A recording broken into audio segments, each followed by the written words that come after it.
Hi, everyone. Welcome to today's edition of Stamina. This is the Social Tech and Modeling for Knowledge and Action group, where we are trying to fill out the intersection between these three um, communities, research communities. So on the one hand, there's the agent capabilities and safety community, which is like a technical community. Then there, at the bottom, there's more of a science community around the computational social science of digital platforms and other types of interaction settings and modeling those settings. And then there's this third community, which I guess um, Ronan is now steeped in, but I think he has sort of maybe he comes from some of these other communities as well. That's about social tech and um, what kind of affordances we can build in these spaces to have positive outcomes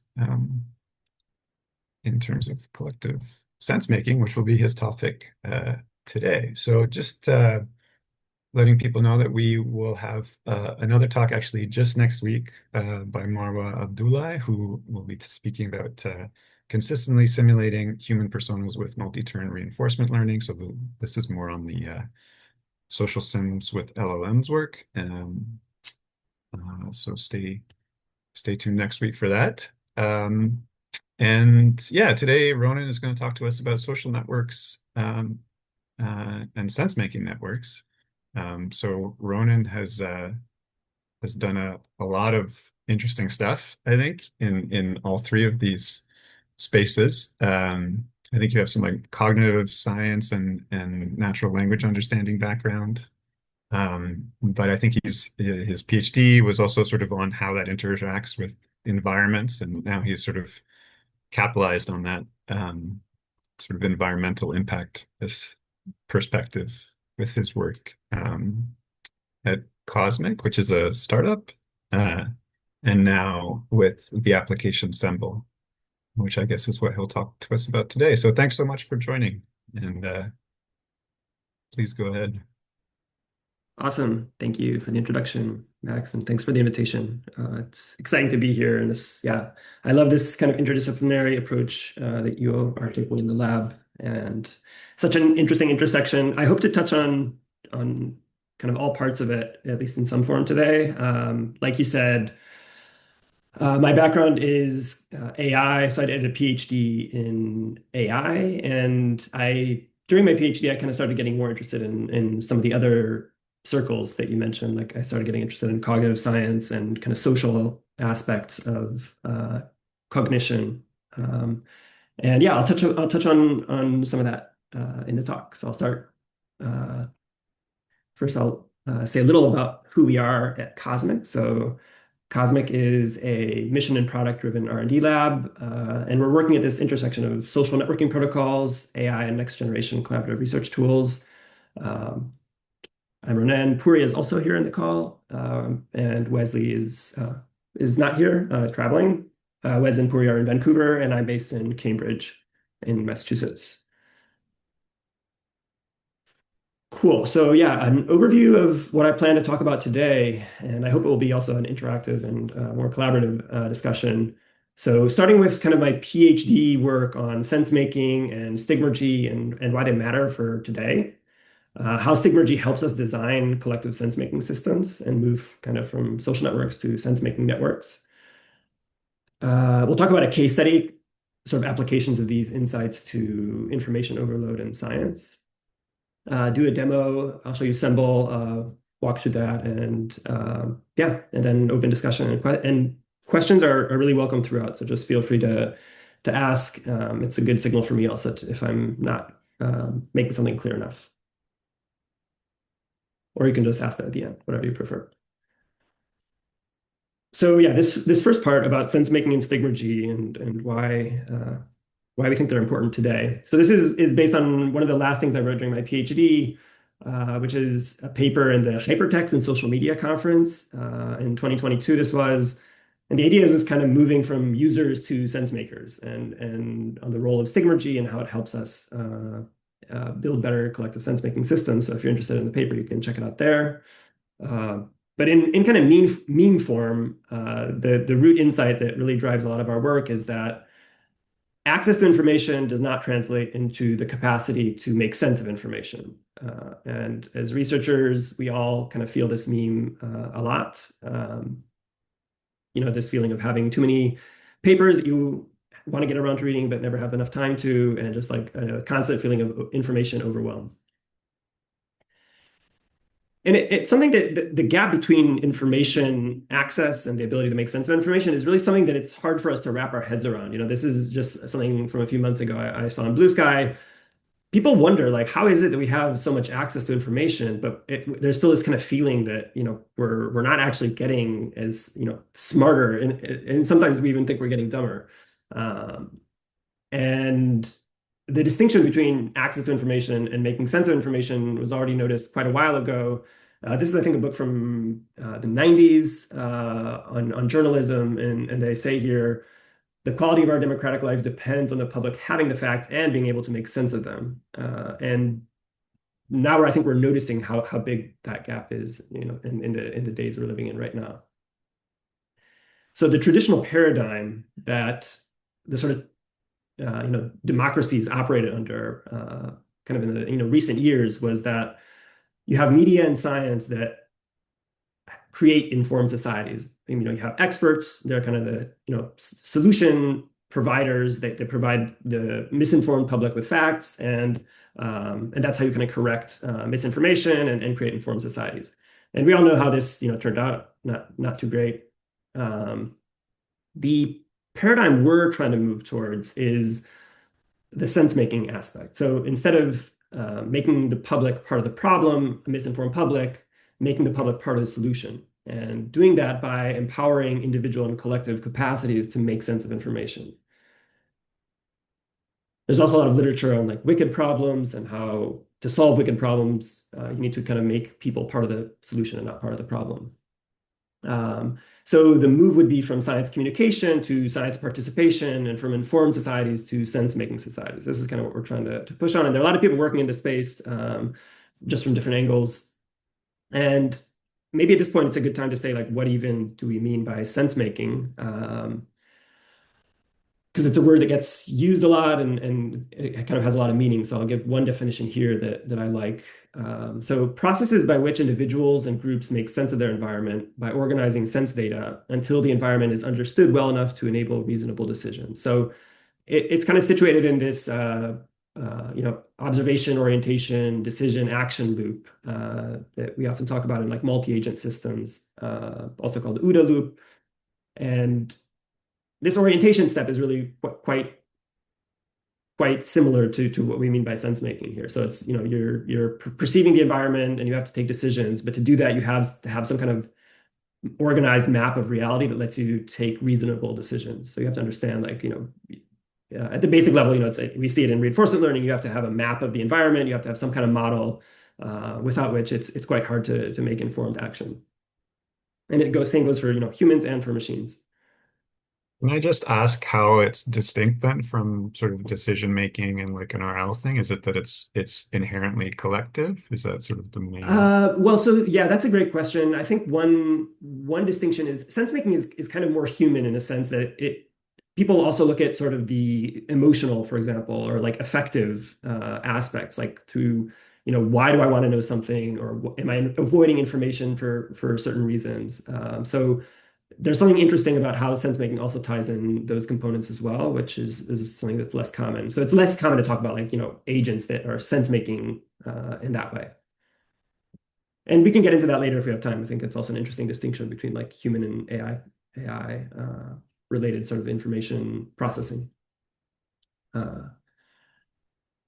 Yeah, another useful model for sense making is this from like organizational, studying how people act in like information rich organizations. And it's from Piroli and Card in 2005. They have this model of sort of starting from external data sources, the sort of ladder of sense making that sort of involves increased effort and structure. So we're starting with these raw information input, and there's all these different stages. They're iterative, they're messy, they involve a lot of feedback loops. So what we're doing is we're sort of filtering out irrelevant information, skimming things, collecting things, organizing things into larger schema, so adding more structure, creating hypotheses, and eventually kind of getting to this point where you're ready to tell a story. If you squint, you can kind of see a scientific process there. Like a lot of these things happen as part of scientific research. So I think it's quite interesting for that reason as well. The point this slide tries to make is that sense making is quite messy, and it also involves a lot of iterative steps of kind of diverse sort of cognitive activities. So if that's individual sense making, then you might ask like, okay, what is collective sense making? Is it just taking that model and like applying it to a bunch of agents? And yeah, that would be missing a lot because there's something really important about the way that these actions that I mentioned here in this model, they leave traces in the environment. They tend to be things that other agents use. So then you have this whole coupled system where agents are affecting each other. And this is where stigmergy comes into the picture. Stigmergy is a term. How many people here have even heard of stigmergy? I'm going to try to see if I can see your. Let me see how I can see that even. I heard it from you. Okay, yeah. So it's quite a niche term. It comes from insect research, and this is from the 50s. I think the first time it was mentioned. And the idea is it's this phenomena of indirect coordination mediated by environment modifications, and it was coined through this research on ants and pheromone trails. So that's like the classic example of stigmergy. Agents make modifications, and then other agents react to those modifications, and somehow you get this magic collective emergent collective behavior. So stigmergy happens when agent sense making leaves traces. And this is a really just kind of, I think there's a lot of depth to unpack here in this kind of realization for what it means for information environments. And we'll try to get into it. But there's something quite radical about stigmergy in that it's sort of taking the extended mind hypothesis from cognitive science, where agents use the environment as kind of an extension of our cognition, like a paper and pencil extends our memory. Stigmergy it goes even further than that and says basically the whole environment is a distributed memory system for a collective organism. And collective sense making emerges from these stigmergic feedback loops. So you have an agent producing, doing some action, and that result of the action stimulates some other agent or that same agent. And the word stigmergy comes from Greek. I think stigma is mark, and then action is there's something about mark and work and mark in that word. I don't remember exactly the etymology. So then you can ask, okay, where does stigmergy happen on the web? And the web is full of stigmergy, right? Because we have all these digital traces of human sense making happening. You have people reacting to things on social media. You have hyperlinks connecting between two media items. You have tags, you have reviews, you have click-through data. And these are just some examples. The interesting thing about stigmergic markers is that they are really highly valuable because they help humans and machines interpret complex data, and also like they convey relevance. So there's a sense in which they convey highly relevant, highly important information if you're trying to do any kind of relevance, understanding of relevance. Like what is important for an agent? Well, you need to know something about the markers they're leaving because that'll tell you like what they're interested in. So markers are very valuable, and stigmergy is kind of underlies a lot of how we make sense of things online. So yeah, I'll give a few quick notes about like how stigmergy can inform the design of collective sense-making system. This is kind of the backstory for how we even got to Symbol and some of these ideas we've been working on, which we'll show you in a few minutes. Can I just ask quickly on the Sure. last side? So all of those things are non-language, machine readable kind of stuff-ish. And so like in what sense, so when you say reviews, I guess that's maybe the exception. So like, because I'm just thinking like people have been, human societies have been doing this for like millennia and like annotating and like writing reviews. And so are all these sort of within this stigmergic marker, or at what point does like dialogue, like would Socrates be annotating the response, would be seen as doing Right. stigmergic stuff on Yeah, that's a great question. So in the paper, we have a short discussion of that, and we link to some other longer paper that talks about this. This is, yeah, it's a good question because then you could say like everything is Stigmergy. Like my blog post is Stigmergy, my science paper is Stigmergy, and in a sense, it all is. There is a distinct in the literature they distinguish between um, two kinds of Stigmergy. One is sort of marker Stigmergy, which is more about it doesn't really modify the environment in any meaningful way. It's more about like marking the environment. And then there's stigmergy that modifies the environment, which is yeah, writing a blog post or building a house or something like that, as opposed to like leaving a trail. Um, so there's a spectrum on which like how much work is involved in like actually modifying the environment. And stigmergy tends to be actually quite relatively low effort, but it's high signal. Uh, so it's more Gotcha. about the environment as opposed to changing the environment. Mhm. Does that Yeah, help? yeah, yeah, thanks. Marc Antoine also put metadata versus versus data as maybe a way to think about it. Yeah, metadata versus data is a good way to think about it too. Yeah. Okay, great. So yeah, Stigmergy is also very, I think, Marshall McLuhan-esque because it really is about like how our the mediums that we use are the message basically, and the tools we use shape us. So yeah, and I think here the sort of what we're adding to this is that we shape our epistemic environments, and our epistemic environments shape us. So what can Stigmergy teach us about how to shape epistemic environments? And the first thing that Stigmergy really draws attention to is this idea of these digital trails, which we tend to think of as kind of exhaust. We don't really even notice them, but Stigmergy actually kind of focuses on them and says, "Oh, they're really important. Actually, these trails. This is how we really make sense of reality." And yeah, in that paper that I started with, we make this kind of distinction. There's, when you follow the trail of like where do the stigmergic markers lead, if you follow that trail, you find the dragon, which is the platform that's hoarding all those trails. And you look at YouTube and the recommender algorithm, you want to know what trails have people walked through YouTube to watch videos, and you get to the dragon. There's like you can't see that data. Like that's very valuable data that they're using to power their recommendation system and the engagement. And the same for any platform like TikTok or Instagram. This is gold for recommendation, and this is why platforms hoard stigmergic markers quite zealously. The dragons moved from the edge of the map to the center. What did you mean by that, Mark? You put the dragon at the center, and in old maps, the here be Oh yeah. dragons was the periphery, right? Yeah, they would like us not to notice them, but we're starting to notice them. Um, so this is a kind of simple schematic for how these platform dragons work. They provide some kind of low agency interface that helps them collect stigmergic markers. This is kind of a stigmergic account of platforms. So there's this, there's an interface that they use to collect the markers. They use that data, they sell it to advertisers, and they use it also to drive content discovery that'll keep you hooked on the platform and viewing new ads. So this is a very lucrative business, of course. And it's kind of important for them that the agency is not too complicated because they want to keep you on the platform. So it's quite simple. That's why you get these doom scrolling loops. Like it's a slot machine that you can keep playing forever.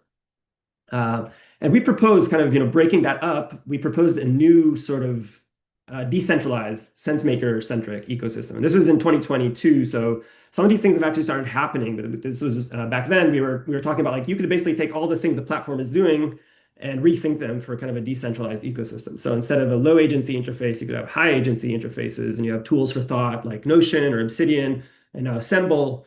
And these interfaces could use data storage that is decoupled from the content discovery. So back then there was like Solid protocol, if people are familiar with like old semantic web technology.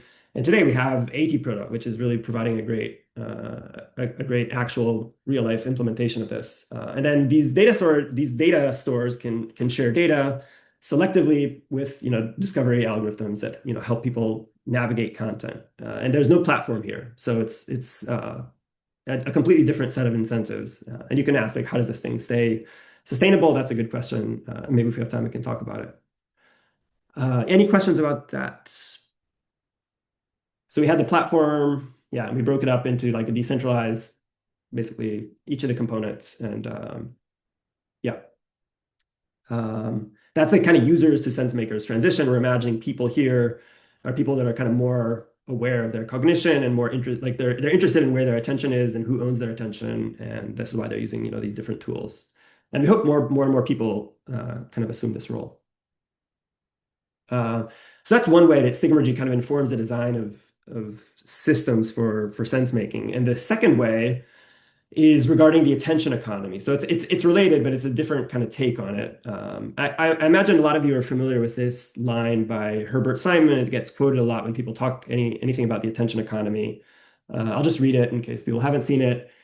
In an information-rich world, the wealth of information means a dearth of something else, a scarcity of whatever it is that information consumes. What information consumes is rather obvious. It consumes the attention of its recipients. Hence, a wealth of information creates a poverty of attention and a need to allocate that attention efficiently among the overabundance of information sources that might consume it. And this makes a lot of sense. People use this a lot. It is a helpful way to understand sort of the attention economies in an information-rich world. But it is quite linear. This is what we're pointing towards here.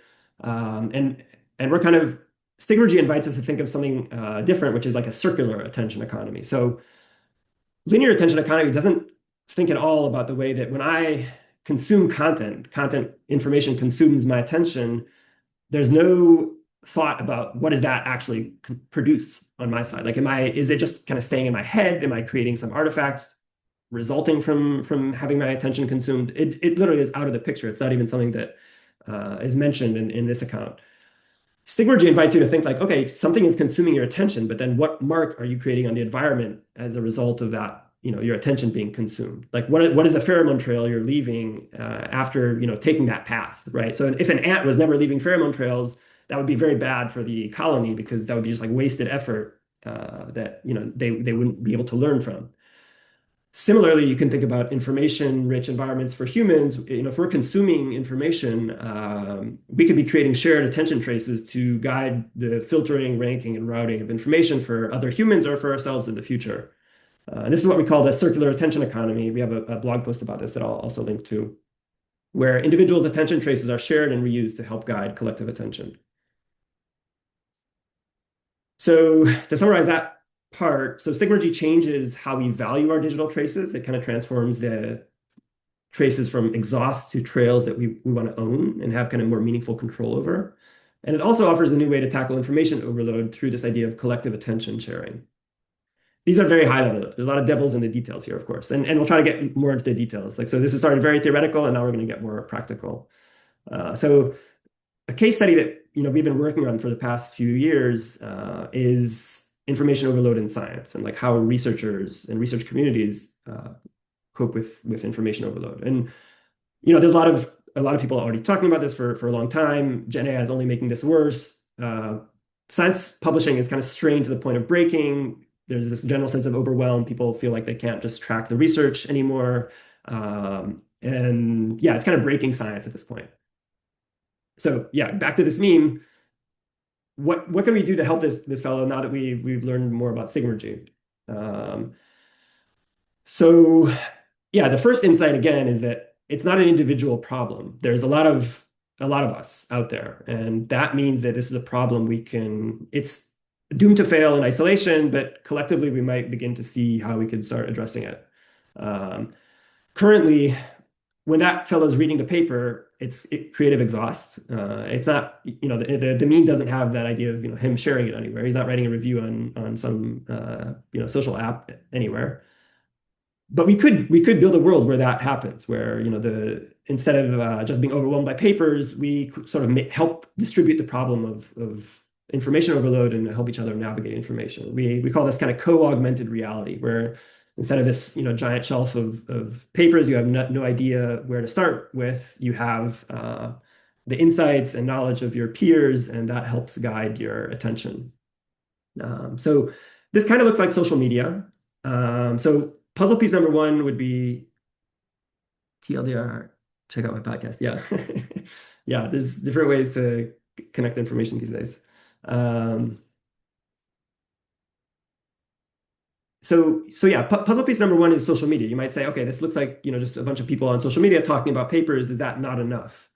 And indeed, social media is a great place to start. There's a lot of researchers using social media. It's fun. It's easy to use. We have, in the Blue Sky ecosystem, we have personalized feeds that just show you research papers. But at the same time, yeah, it really lacks support for the kind of diverse knowledge types you need for really like sort of high agency epistemic environment. So this is a classic example where people share screenshots of annotations. So they're screenshotting some piece of the paper, and then they just share that on social media. And it's like, okay, that's maybe readable for humans, but it's going to be really hard to sort of, the screenshot doesn't, the piece of text doesn't know it's been quoted in this way. So you have the problem of like backlinking this information back to the source. So it's not a great place for, structured information sharing. There's also another problem with social media, which is this problem of the iceberg effect, where researchers don't share most of what they're reading. Yeah, it's a question of what these environments elicit from you. So some people are very outgoing and they blog post about everything they read, and they post on social media about everything they read or watch. Most people aren't that way, and most people prefer to share these either completely privately or share them in more public spaces. But spaces that could be like Goodreads or tools that are more for sort of tracking reading, for example. Anyway, we make this distinction between what does get shared, which is usually a very small fraction, and then the creative exhaust that doesn't get shared. And the game is like, how do we get more of this iceberg shared? Of course, not surveilling people, but eliciting this kind of information sharing because we think it's important, and people tend to think it's important too. So puzzle piece number 2, if we said that social media is kind of fun, but it's not meant for diverse sort of structured knowledge sharing, you can go to the other sort of extreme, and you can go to things like modular research, which is a really exciting new trend in science, which is like nano publishing and micro publishing. So it's like basically treating almost any information unit as something that's publishable. And you can look, nano publications. There's a project called Nano Publications. We don't have time to go into it, but I invite you to check it out. It's very cool, and you have all kinds of different templates to publish different kinds of knowledge. One of the templates is announcing a paper that you've read. So you can literally go there and create a nano publication. You put the DOI here, you can publish it. It will be kind of attributed to you forever. You can stake your claim that you're the first person that read some paper. And you have even a license for these things. So it's a very powerful way to sort of, if you all like knowledge graphs and semantic knowledge representation. So it's a very powerful way to do this. But the problem is, yeah, there's a lot of friction involved here. Like most people are not going to go create these templates, for everything that they're reading. There's also some issues around deleting these things. So because it's a publication, you can't actually even delete it. You can only retract it. So it'll always be on the record, and you can never delete it, which is not the greatest feature, perhaps for just kind of casual sharing.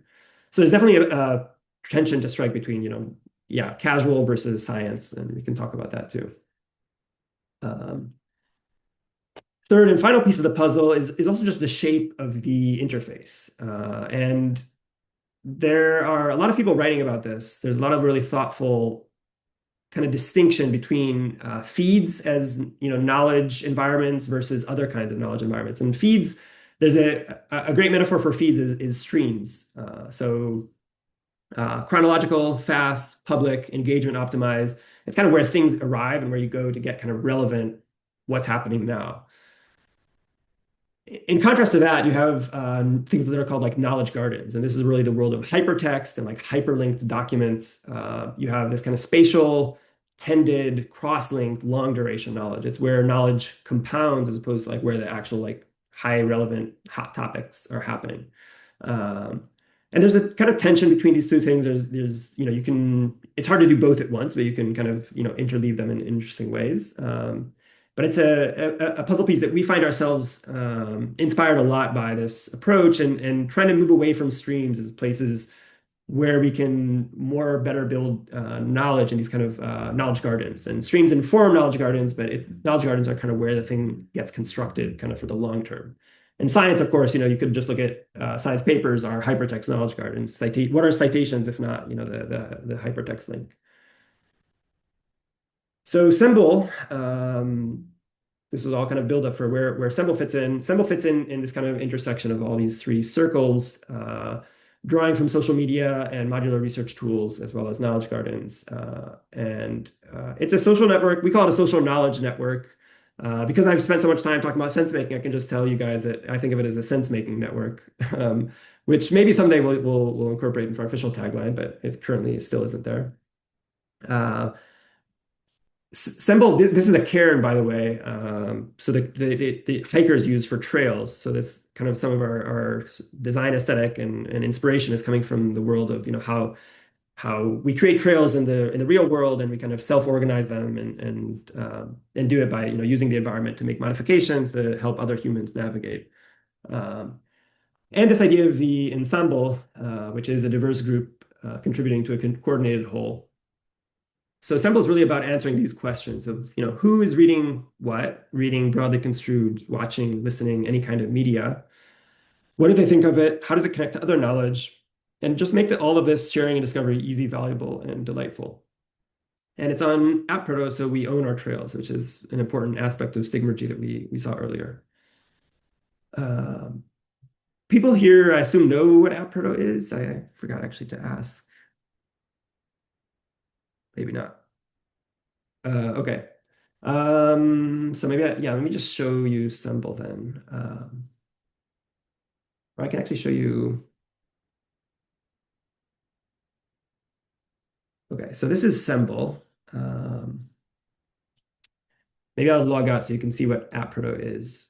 So AppProto is the network that the Blue Sky platform uses. So it's a social protocol for open social network apps. And what's interesting about AppProto is that you have kind of one login that you use. I'm using, this is the same login you use for Blue Sky as the one you use for Semble, because we're all using the same underlying protocol.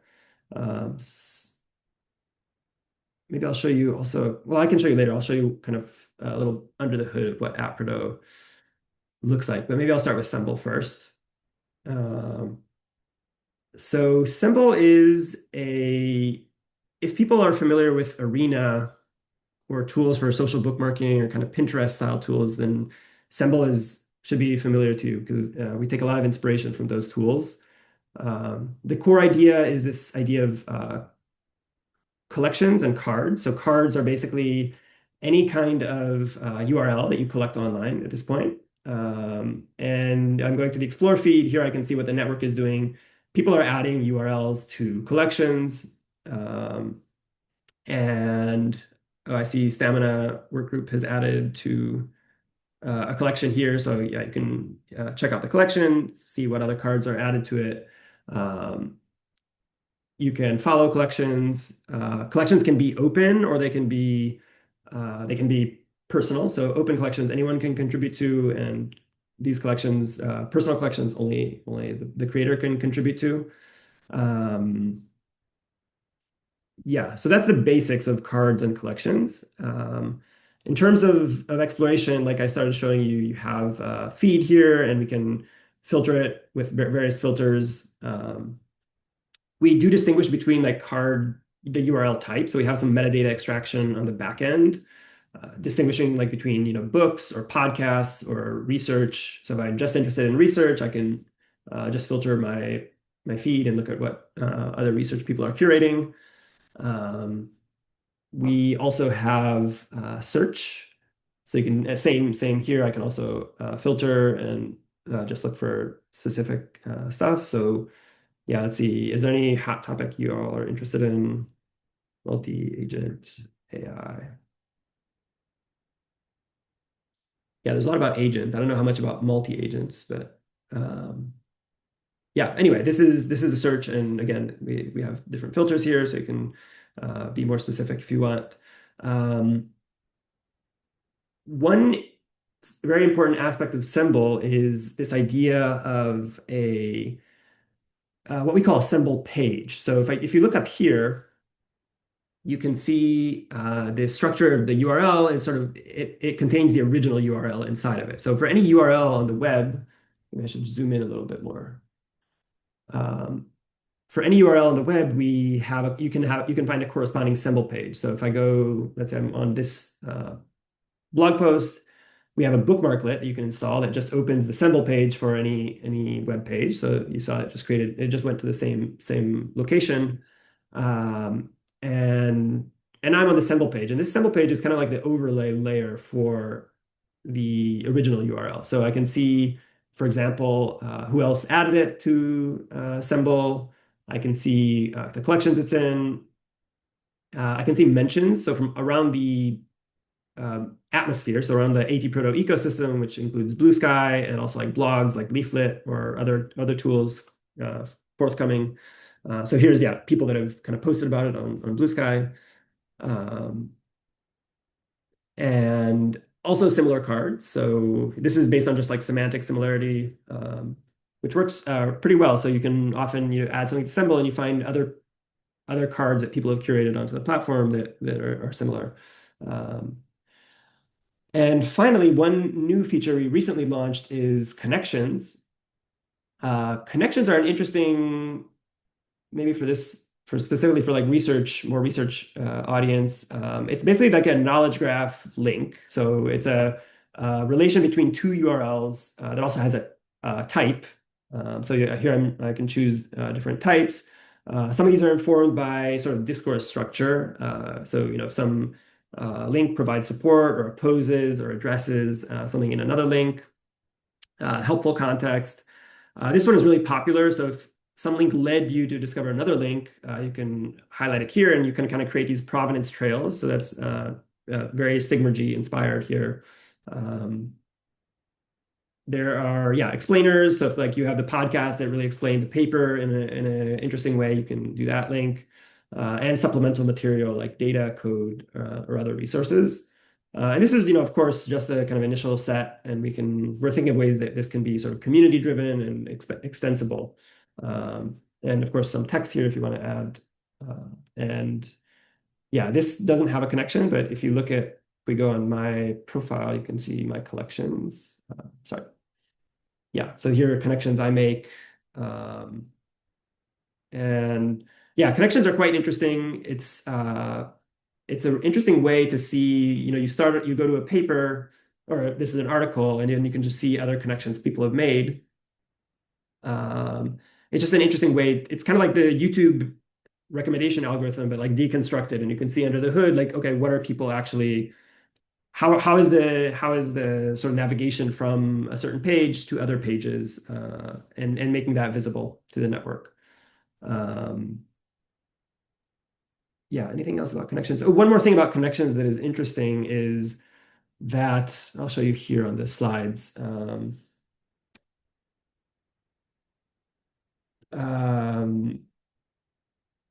Oh yeah, one more thing about connections before I show you the notifications. This is an example I like to use where, let me just, so this is an example of a science paper. On the left here, you see this paper in Science. It was recently shared online, and it got a lot of attention because it made a lot of big claims, and it also got a lot of scrutiny. And there were people that noted there were some like methodological issues with like the way they were doing the statistical tests here. And there were some posts on Blue Sky that I saw that were making that important, sort of raising awareness about that. So Semble lets me connect the Blue Sky thread that's kind of warning about this paper, and I can connect it to the paper so that now when people look at this Semble page for the science paper, they see the connection that I created, and it's kind of like community notes, but for any web page online. So it's a way that we can sort of help shape our collective awareness to things that we think are important by using these tools for highlighting and annotating. Yeah, this one I showed you, the Explore feed. Search I showed you. Yeah, notifications. That's one thing I wanted to say. Two things about notifications that I wanted to say. One is that because you can follow collections, Semble, it creates a new sort of follow idea where basically I can see not just if people are interested in following me, but like what specific topics they're interested in. So maybe I created a collection that draws a lot of attention, and then I see people, oh, they're following this collection. Maybe they like this and not all the cat videos that I'm sharing. And it kind of gives me a signal like what are you doing that's your audience is interested in. So we call this kind of faceted following. And the second kind of notification that is interesting is notifications around connection. So if I have some card in my library and someone else adds a connection to it, I get a notification. So that means typically you're not aware of the thing that's being connected to your thing. And it's an interesting kind of way of getting a recommendation for new content. So basically your whole all of your knowledge becomes this kind of living sensor network that when someone adds something to it, you get a notification and you can see, oh, this might be an interesting resource because it connected in some new way to things I already knew. Okay, and yeah, so that's it for like Semble the interface.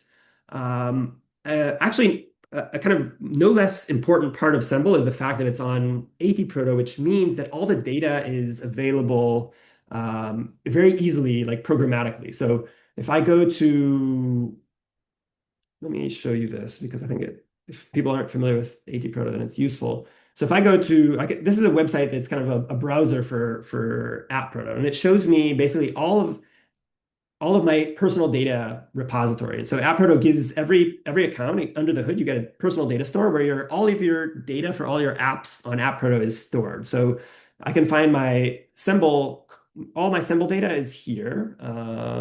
So I can see all the cards. Each one is like a JSON. So if I look here, there's basically a JSON that has this card, and it's very easy to access. With different tools and easy to create. AI or other kind of machine interfaces for this data.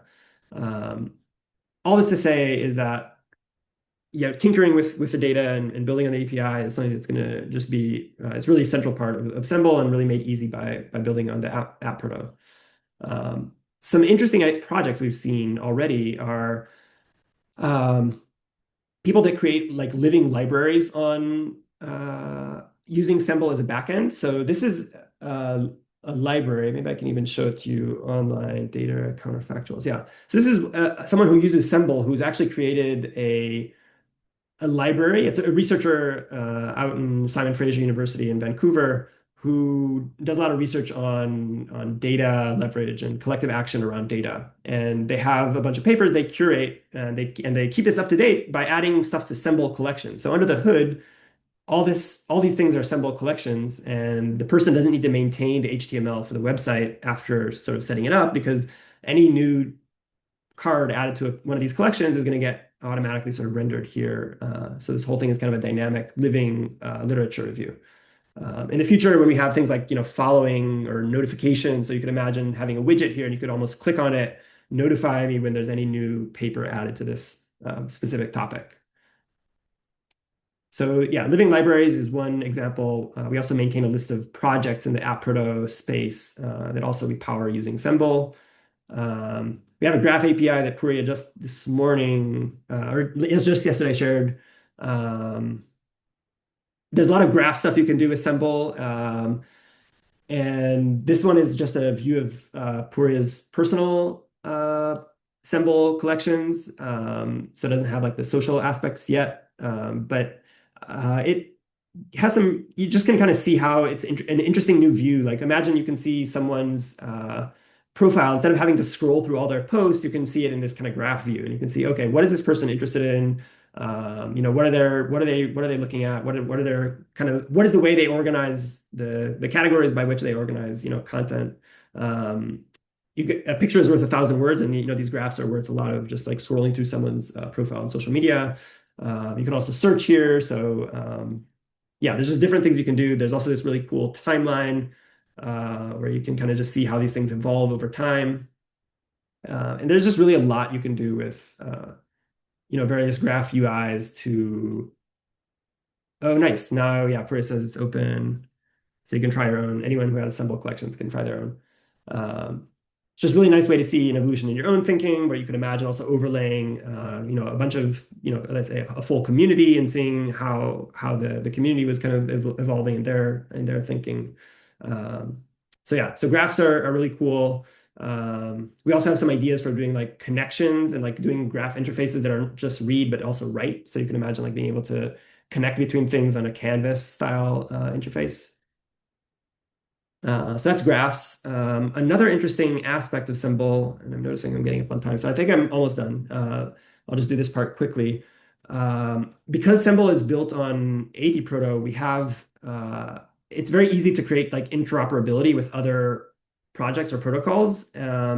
This is a tool called Margin that is an annotation tool. So it lets you highlight text and share that on AppProto. And we agreed, like Symbol and Margin, we agreed between our project that we'd show each other's content. So if you're on Margin, you can see Symbol activity happening. So someone creating bookmarks on Symbol. And if you're on Symbol, you can also see Margin activity. And in this way, it's kind of changes the traditional paradigm of software development, where it's like we're all competing with each other. Here, we're actually able to collaborate in interesting ways with each other. AI and Symbol is really interesting. AI and the atmosphere in general is an interesting intersection, but we're seeing AI agents. People are creating AI agents that are using these tools. So AI agents that are creating annotations, AI agents that are creating collections on Symbol. And it's a very, interesting experiment. It sort of forces AI to be interesting because, no one is going to follow it if it's not doing interesting things. So that creates this nice design tension, I think, for AI developers. There's a lot more to say about it, but just an interesting kind of observation of what we're seeing on the network. And I think that's it. We can ask, any questions. This is just a meme that we like to share. Don't panic, organize. A lot of these problems are intractable when we look at them from an individual perspective, but are tractable if we are able to coordinate effectively. So you can try Symbol here if you have QR code, if you want to scan QR codes, and the references for the paper are also a Symbol collection you can check out here. And happy to take questions. Great, thanks so much. And just quickly, so this is what you covered here is mostly in a particular publication, or most of it is not in a publication. I mentioned in the beginning the very first thing. This is like a lot of the theory. This is just a very short, like extended abstract from a hypertext conference from a few years ago, 4-page paper that like lays out a lot of the kind of vision and like why stigmergy is important. But for Symbol, we don't have much. We have one more paper that I'll add to the reference list that kind of another short paper, but we don't really have much. We haven't written about this very much beyond so that. the references just refer to the talk. Yeah, just about the talk. Okay, great. Awesome. So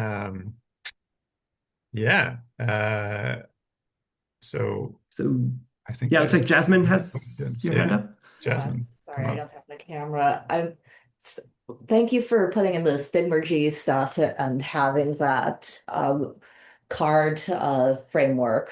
Very useful. Reminds me of design studies that we have in visualization.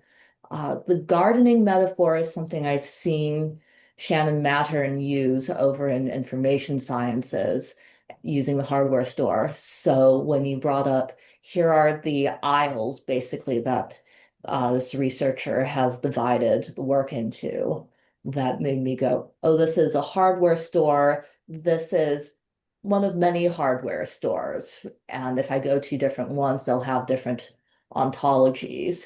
And I don't foresee like a technical thing to that, but there's this difference in the grain of like the curation that people are bringing to the system that you talked about, looking at that from above on that Symbol graph. And that's my expectation would be that's going to vary between different communities of practice.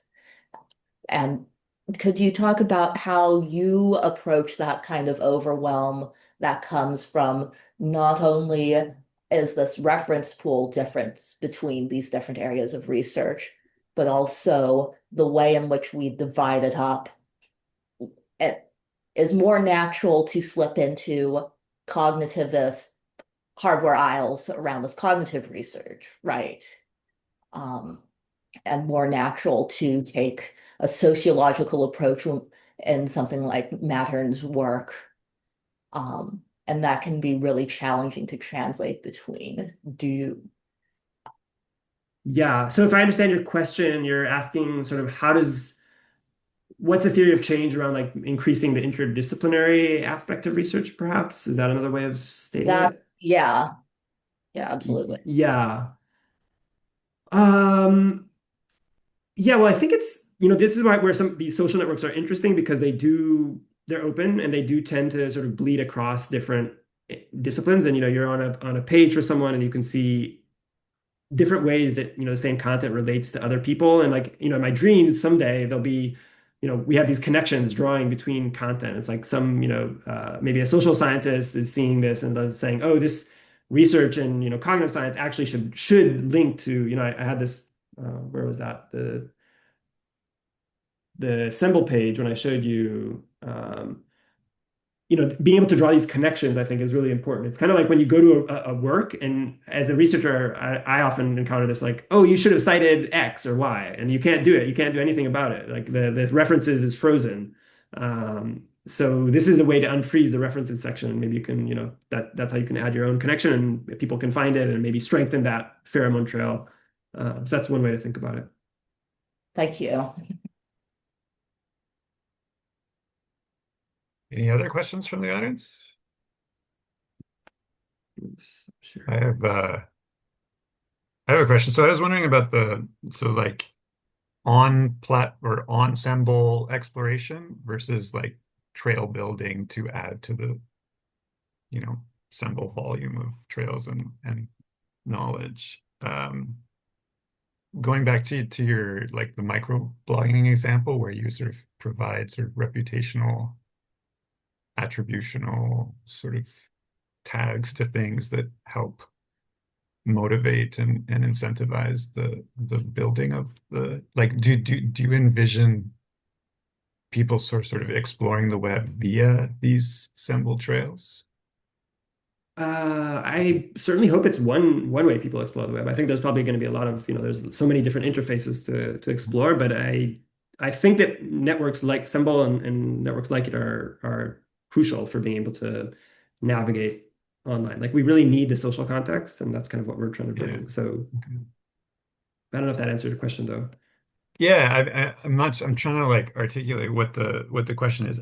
I guess just that there's work that needs to be done to build the set of trails, and if everyone is just sort of following content on trails, you're not Right. building content, and so you need to Yeah. incentivize the building aspects.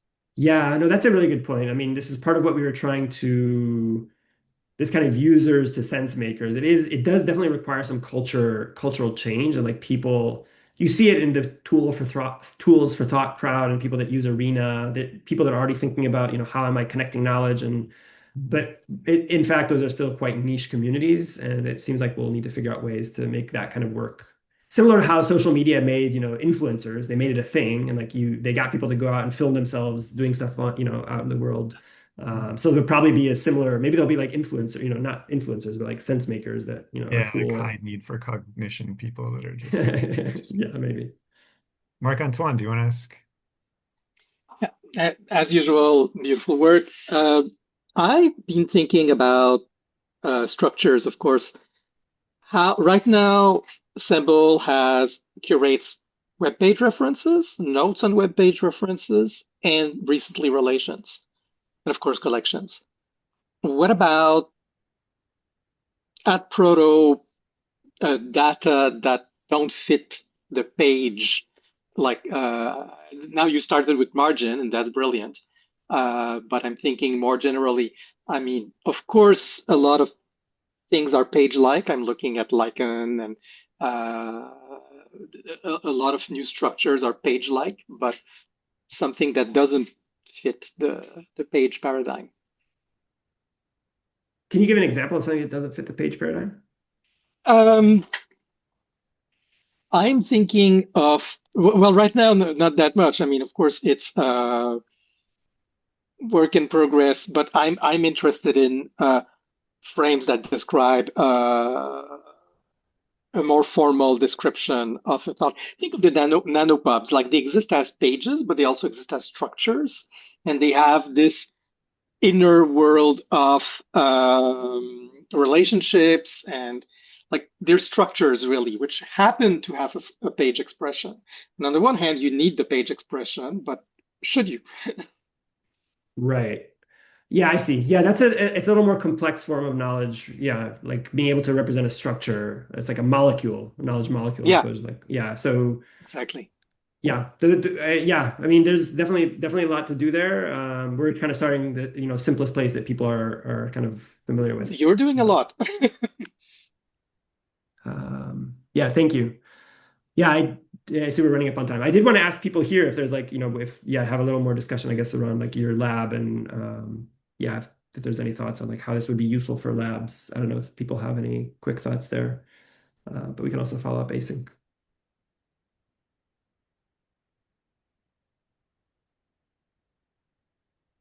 I just want to give people options to speak. I think it could be super helpful. So in our case where we have these three disparate fields, I feel like having like a visual value proposition that's like, hey, you probably all agree that these other fields are important, but you don't know where to start. And, lists of papers is probably not going to motivate you, but here's this like way more efficient interface to sort of start seeing where you might want to learn or contribute your own knowledge um, about that. So yeah, I mean, I think from a research perspective, it's interesting. Andrea, you had a what do you- Yeah, just I mean, the first thing that came to mind is like there are always all these papers that are being shared in the Slack channels, also with like comments. So like I mean, just applying this kind of like trace approach and like connecting like comment like obviously there would be some kind of like need for transference to like a different platform or some kind of connection, but I think like for active projects like this kind of thing would be quite helpful because a lot of the times in research, right, you go down a particular path and then uh, sort of other things come up and then you kind of abandon that, but then that thread is still open, so maybe like it'd be easier to kind of like come back to um, a previous line of discussion. Anyways, that was just my thought. Yeah, that's a great comment. Yeah, some of this comes down to private data and like not, yeah, right now everything is public, so it would probably be hard to support like these, private discussions. But this is definitely something that we'd like to see as we kind of advance into more permission data and group data, then that would make, yeah, those kind of things more possible. and I guess just making it like super low threshold for effort, like you just have a Yeah. button you click or something. Yeah, yep. There is a Rumi.space is an app proto based Slack kind of alternative. And so once you have interop, you can imagine like inside that ecosystem, those things become like much less friction. And but yeah, there's still time until we get there. Yeah. Awesome. Well, I want to be mindful of time, so I guess we'll stop the recording here. Um, Thanks so much, everyone, for joining, and thanks, Ronan, again for that super interesting talk on the cool stuff that you're doing. Thanks for having me. Yeah, this was great. Awesome. Bye bye.